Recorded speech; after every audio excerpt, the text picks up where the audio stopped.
Согласно податоците од Државниот мониторинг систем за квалитет на амбиенталниот воздух, вчера среднодневните концентрации на PM10 частичките во Тетово биле под дефинираниот праг на алармирање од 150 микрограми на кубен метар и е прекината епизодата од 2 последователни дена, соопшти од Министерството за животна средина и просторно планирање.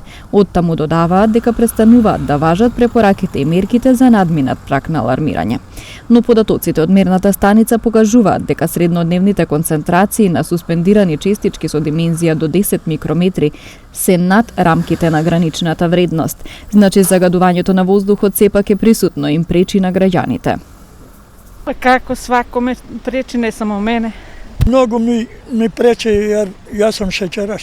Има луѓе што гора пенџери, врати, гуми, тие работи употребуваат. Тоа да гледа инспекторите. Па сега треба институциите да преземат, треба. Градот со денови тоне во магла, која во комбинација со аерозагадувањето штети на здравјето на граѓаните. Деновиве имаме многу интересен метеоролошки феномен. Значи имаме температурна инверзија, планините се топли и сончеви, а низините се многу ладни и магловити.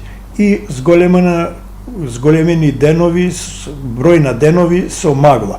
Сега, како што се зголемуваат бројот на деновите, кога имаме една константна за аерозагадување, тоа значи имаме мултипликација на врз влијанието на здравјето на населението.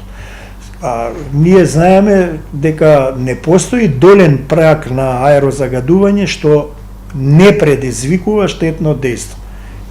Тоа аерозагадување го имаме во Тетово, се должи, се знае, више и тие работи на сообраќајот, на ложиштата, на градежништвото, на нехигиената, кога заедно со зголемениот број на магловите денови, тогаш имаме мултипликација врз ризикот по јавното здравје кај севкупното население во Тетово. Според Европскиот индекс за квалитет на воздух во Тетово, Гостивар и Берово, индексот се категоризира како екстремно лош заради зголемени концентрации на PM2,5 честички. Заради превенција на потенцијалните штетни здравствени ефекти на суспендираните честички, кои во моментов драстично се зголемени, Институтот за јавно здравје препорачува: останете дома ако не треба да излегувате. Лицата со белодробни срцеви проблеми и постарите луѓе треба да избегнуваат напорна физичка активност. Бремените жени треба да останат дома. Лицата со хронични заболувања редовно да ја земаат терапијата, а по потреба доколку почувствуваат симптоми веднаш да се јават кај својот лекар. Избегнувајте престои активности на отворено, спорт и рекреација. Носете заштитна маска со докажана ефикасност на отворено. Не ги отварајте прозорците во вашиот дом и слично.